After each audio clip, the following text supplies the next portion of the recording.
होता तेव्हा नीट खाता नाही आलं केलं. सगळ्या जातींनी मोठं मराठ्यासहित स्वतः टोळीनं वरबडून खाल्लं.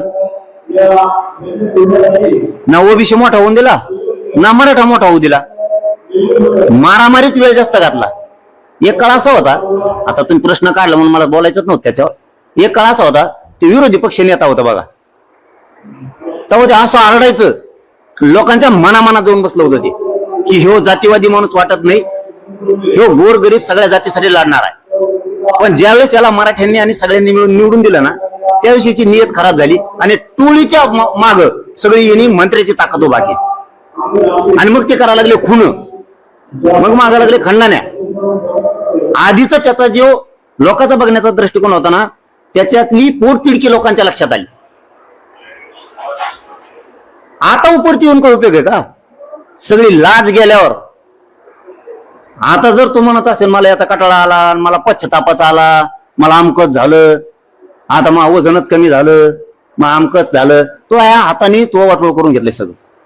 आणखीन तरी तुला सांगतो, तू शहाणा होय, तू मराठीच्या नादी लागू नको. आणखीन बी तो हातून वेळ गेलेली. तू जितका मराठीच्या नादी लागशील तितका तू राजकारणातून संपणार आहे कायमचा. आणि एकही पक्ष तुला जवळ नाही करणार, एक पण, ना भाजप, ना अजितदादा, ना शिंदे साहेब, कोणीही तुला जवळ करणार नाही.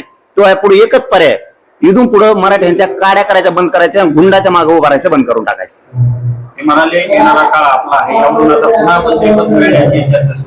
मध्ये जायचा काळ आहे आता. आता नुसतं काळ येत काळ यायचं असलं तुला सांगितलं ना, तुला पूर्ण बदलावं लागणार आहे. तू जे टोळीला साथ देतो ना, चूक करणाऱ्याला तो स्वतः गुतवला पाहिजे. खंडणी मागणारा, खून करणाऱ्याला तो सगळ्यांना तो स्वतः गुतवला पाहिजे. तो पाठराखण नाही केली पाहिजे. तू मराठ्यांनी मोठं केलंय तुला, तो काळ तू आठवून बघ. तुला ज्यावेळेस कोणीच साथ देत नव्हतं त्यावेळेस मराठ्यांनी साथ दिली तुला. आज तू काय काड्या करतो माझ्यासारख्यावर? काही मराठ्याच्या तो आहे प्रवक्त्याच्या हाताने धरतो आता खाली. तो आहे प्रवक्ते, ते चिल्लर चालला अर्धा भेटलंही सारल्याला, अर्धे डोंगाची वर त्याची इन आलेली, ते प्रवक्ते, त्यांच्या माध्यमातून तू माझ्या विरोधात लोकांना बोलायला लावणार, मला त्रास द्यायला लावणार. ते काम बंद कर ना, ते काम बंद कर. तू कोणचा नेता होता, केवढा होता, पुढे सुपाऱ्या देणे, हे धंदे नाही तोय. तू सामाजिक न्यायाच्या मंत्रालयात काम केलेला माणूस आहेस. तुला सामाजिक न्याय या शब्दाचा तरी अर्थ कळायला पाहिजे होता. आपण सामाजिक न्याय करतोय की ज्यांच्या माध्यमातून आपण मोठे झालो त्यांचेच मुर्दे पाडायला लागलो. दुसरीकडे की आता कधी कधी वाटतं राजकारणातून मग तर हे सगळे दोन्ही धुमाकूळ घालीत, वारसाच मोडा. मग त्यांनी आधी दिलेला त्रास ध्यानात ठेवा. मी हमेशा मीडियात सांगतो, ते कमीत कमी फक्त अहंकारी, याच्यासारखी खालच्या दर्जाची नाही.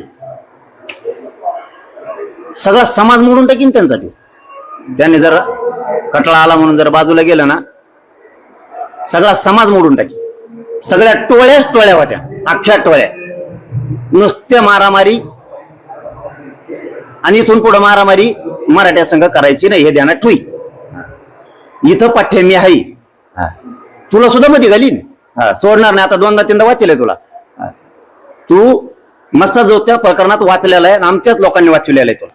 तू 100% त्याच्यात आहे, तू ते विसरू नको. आणि माझा सुद्धा घातपाताच्या तुझे नागपूरला बसला ना अजितदादाला घेऊन, फडणवीस साहेबाला, त्या रश्मिताई शुक्लाला, त्या दिवशी तुला वाचलेला आहे, ध्यानात ठेवतो. तू त्या माझ्या घातपाताच्या प्रकरणात सुद्धा आहे.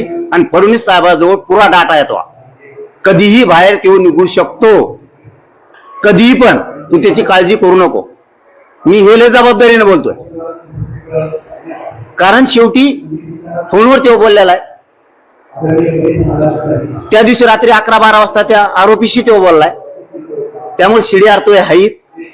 तू त्या घातपाताच्या प्रकरणात 100% तो या लक्षात आला. आता आपण 100% मध्ये जाणार आहेत म्हणून तो अजितदादाला त्यांना गळ घालून फडणवीस साहेबांना सगळ्यांना मिळून तू नागपूरच्या अधिवेशनात टायमाला त्या प्रकरणातून तुला त्यांनी बाहेर काढलेलं आहे. तू किती दिवस पळशील, किती दिवस पळशील? तू पाप करायचं बंद केलं, ज्या मराठ्यांनी मोठं तुला केलंय त्यांना त्रास द्यायचं बंद केलं तर तो काहीतरी होऊ शकतं, नाही तो सुद्धा वाईट दिवस येणार आहे. चांगले